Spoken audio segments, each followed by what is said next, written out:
léegi ñu ne la preuve existe.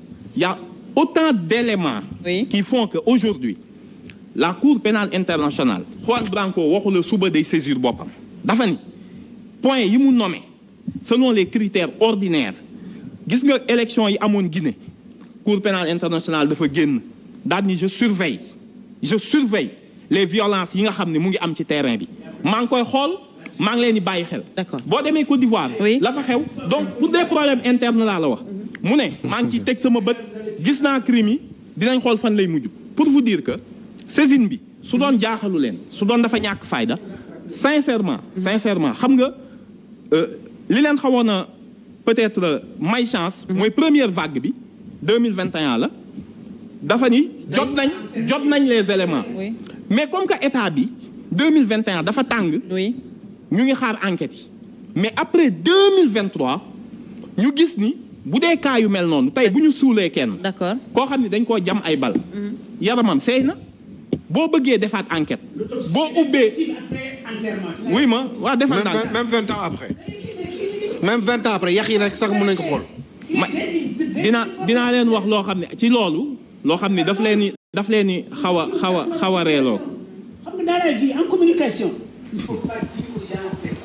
léegi. nos enfants qui vous écoutent. xam nga ne racontez pas des choses qui n'existent pas. bu ñu jëlee d'autres éléments qui montrent à la Cour pénale l'absence de volonté des autorités de mener des enquêtes indépendantes mooy quand le ministre de l'Intérieur ñu faat ay nit ci bal mu génn ni kenn ki arme blanche moo ko faat ki ci des hélice gaal moo ko rey en tant que ministre de l'Intérieur ñeneen ñi ñëw ñu ne leen nervis au début les 3 plus hautes autorités policières ñu génne leen télé jox leen écran ne leen accuser leen que ñii nga xam ne ils étaient avec vous ils étaient des manifestants qui détenaient des armes de guerre loolu conclusion bi lan lañ ci bëggoon kan lañ bëggoon dugal manifestants yi léegi boo jëlee tous ces éléments ce qu'on appelle c'est plus que des faisceaux d'indices plus les preuves d'achat plus les nervis gis leen ñu déparé APR siège bi utiliser parfois des voitures au montage avec le sigle d'une administration de l'État. D'accord, donc tout ça pour dire que tout ça c'est des montages. Éléments yooyu yëpp bu ñu ko jëlee qu'il y avait une volonté sur l'ensemble du pays de mener des attaques systématiques sur contre les manifestants ayant abouti à des morts sans aucune enquête. loolu nag la ñu teg sur la table ba pare les appels ñi nga xam ne ñu ngi ko doon def. Si Macky Sall avait dit à sa jeunesse de sortir, vous n'allez pas manifester. mbokk mi vous êtes minoritaire dans ce pays-là. Très minoritaire d'ailleurs. donc des groupes pour vous dire que 12 ans 11 ans 9 ans que vous avez fait au Sénégal tey. et on verra. nee naa la suñu demee ba toog oui à la veille. ci histoire du Sénégal. ak lu fi mës a xew. ñu dem ba Cour pénale internationale. l'ensemble des journaux du monde. que ce soit le New York Times que ce soit tous ces journaux suñu jàppoon ni bis bu nekk xoolal junni nit déposé Cour pénale internationale. Juan Branco mi muy wax naan xamul dara il a soutenu sa thèse sur la Cour pénale internationale il a été assistant du procureur de la Cour pénale internationale. il a été procureur assistant dama lay wax rek il a défendu waa baax na. qui vous finance. très bien léegi ma ñëw non may ma daaneel foofu. c'est un avocat Juan Branco c'est un avocat il a un doctorat sur la Cour pénale internationale il a été assistant du procureur de la Cour pénale. Maître Tine aussi est avocat. Maître Diop aussi est avocat. Ce sont des franco-sénégalais. amoon nañu possibilité inscrit au barreau de Paris waroon nañu mën a aussi jël place Juan Branco.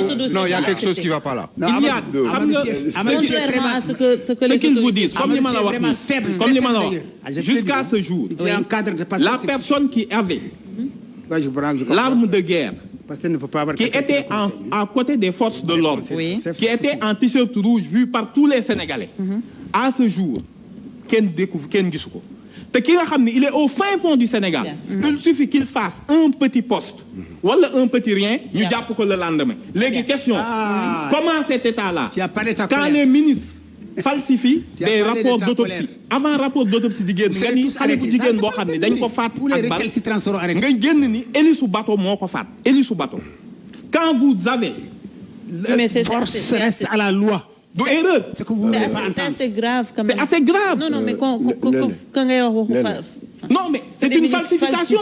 C'est-à-dire quand le ministre, on lui dit il y a une personne décédée. Tout de suite, avant même attendre le rapport d'autopsie, il dit c'est l'hélice de la pirogue qui est la cause. L'autopsie est sortie, le contredit. L'autre qui est décédé par arme blanche. L'autopsie est sortie, hein, c'est sûr. Mais de la fille, bien sûr. Bien sûr que l'autopsie est sortie. C'est une balle, c'est pas une hélice de bateau. Allez-y, Omar. Je peux parler. Ce qui s'est passé cette fois-ci, moi, toutes les familles, parce que nous, dossier. Dossier, il y a tellement de preuves qui ont été rejetées par Juan Branco. Parce que d'ailleurs, Juan Branco, pour yow, nan la def, ba am le contrat de la présidence de commande des munitions. Vous allez nous le dire? C'est un dossier très sérieux. Oui. Comment il a fait? Non, ce que je veux dire par là, mais je veux dans le dossier, dans le dossier, si Juan Branco réussirait, non, mais non, par exemple, acte de propriété. Moi, Macky Sall dafa commander ay munitions. Biñ ko waxé anamu mu génné le contrat bi nga xamni présidence de la République. Gis nga les membres de Pastef France, USA l'avaient amené au Congrès américain parce que les armes ont été achetées aux Russes. Les munitions. Maintenant, tout est disponible. Ce sont des documents irréfutables. État du am droit sax jënd arme num ko nexé. Omar, oui. État ci bopam mo am droit jënd arme num ko nexé. C'est comme un limite. Non,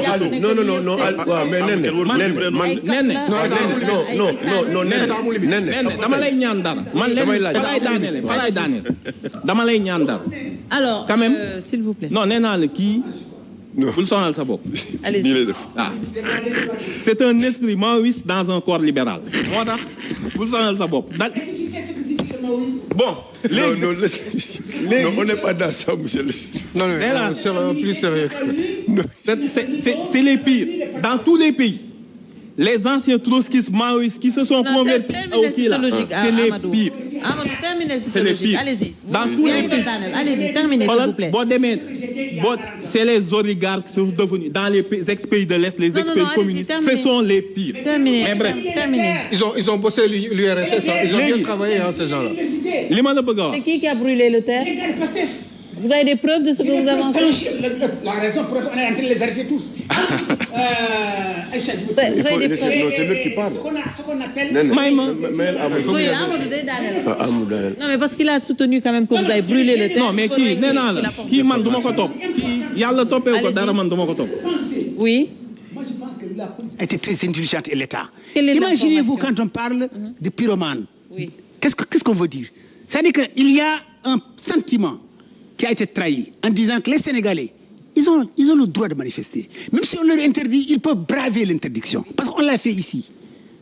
Donc, non, ce n'est pas eux qui ont fait autant de dégâts. Certainement, il y a des gens étrangers qui sont rentrés dans le mouvement. D'accord. Et on pouvait dire directement que c'est les gens de PASTEF. Mais on a dit, certainement, ce n'est pas des gens de PASTEF. Ce n'est pas des Sénégalais. Parce que quand on regarde la population qui a manifesté, la dernière fois, et éventuellement, ce qui peut être la raison de leur manifestation, ils ne peuvent pas aller jusqu'à faire ce qu'ils ont fait. Je dis que la police a été très indulgente. Mais moi, qui connais ce que c'est la guérilla, j'ai théorisé et j'ai vu se pratiquer. Je sais que tel que j'ai conçu le schéma et le projet de PASTEF, ils sont capables de le faire. Ah bon? Oui. Et ça a été réfléchi. C'est un plan conçu. Mais le plan, il circule. Le plan de déstabilisation du Sénégal. Mais il est là, il est dans mon portable, je vous le lis tout de suite si vous voulez. Bon? Oui. Le plan de déstabilisation que PASTEF avait contre le Sénégal. Je vous le lis tout de suite si vous avez la parole. Je vous redonne la parole. Corps d'esprit qui boule perdre sa tank.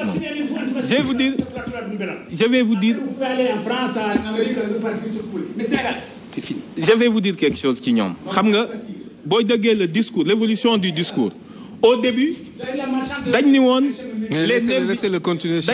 nervis armés, les manifestants. Après, ce sont des volontaires. Ce sont les mots de Seydou Gueye. Des volontaires de l'APR.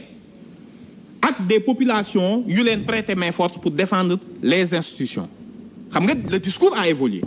Nous avons une force occulte. Après, force spéciale au passif. Le discours. boo demee lu ñu lay wax nee nañ ce sont des Guinéens des Libériens théorie de Madiambal Diagne nee na les anciens soldats de Yaya Jammeh veulent se venger de Macky Sall ñoom ñoo ñëw. Est-ce que gis nga le discours qu'on est en train de construire ce que j'ai man maa ngi ko woy woon la grande fabrique des terroristes. Dans le Sahel un terroriste dañ koo xam ay bomb ay TNT la yor. Sénégal cocktail molotov moo lay tuddee terroriste. aussi xam nga léegi. Amadou yow tam doo daaneel de. Amadou daaneel may ma daaneel. Allez-y s'il vous plaît. Allez-y Amadou daaneel. Ce que je vais vous dire Cour pénale internationale si tant est que li Juan Branco di def baaxul à mon humble avis jarul woon agitation bi. Mais vu votre agitation, vu votre grande peur, moom dafa déposer un dossier. Yéen restez serein. Vous voulez qu'on vous laisse faire ce que vous voulez, comme vous l'avez fait au Sénégal, on vous l'a laissé. Vous voulez non, c'est terminé. On a compris votre. Très bien, Omar. Amadou, très bien. Alors, oui, Omar Faye. Vous avez détruit les consulats. Vous avez détruit les ambassades. Très bien, s'il vous plaît.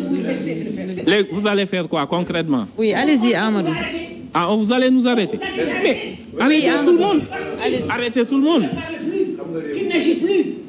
Tu n'as pas fait qu'Aïcha donne l'occasion. Vous êtes des dictateurs. Vous allez m'arrêter après. Non, mais je vous dis. Je vous pose la question. Vous allez m'arrêter. On a bloqué ceci, on a attrapé Samba, on a... Mani, vous allez m'arrêter. Non, c'est pas ce qu'il a dit. Hein. Ah, non, mais yo, moi, Omar Faye. Oui. Non,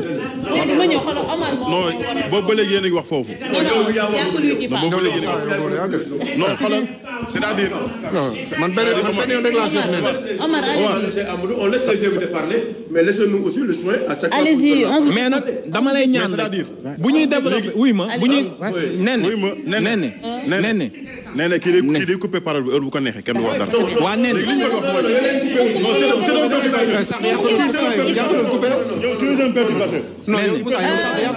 s'il vous plaît, un instant. Très bien. Le débat c'est pas entre vous deux. Il faut apprendre à se faire respecter. Tu es un doyen quand même. Laissez les gens discuter. Moussa, le débat c'est pas entre vous, s'il vous plaît. Moussa, maa ngi ñëw ci yow Moussa. Moussa, maa ngi ñëw s'il vous plaît. Tu peux permettre de leur parler. Non mais ils vont se calmer. Allez-y Omar. S'il vous plaît. Non mais de toute façon on les entend pas. Allez-y Omar. Omar, allez-y.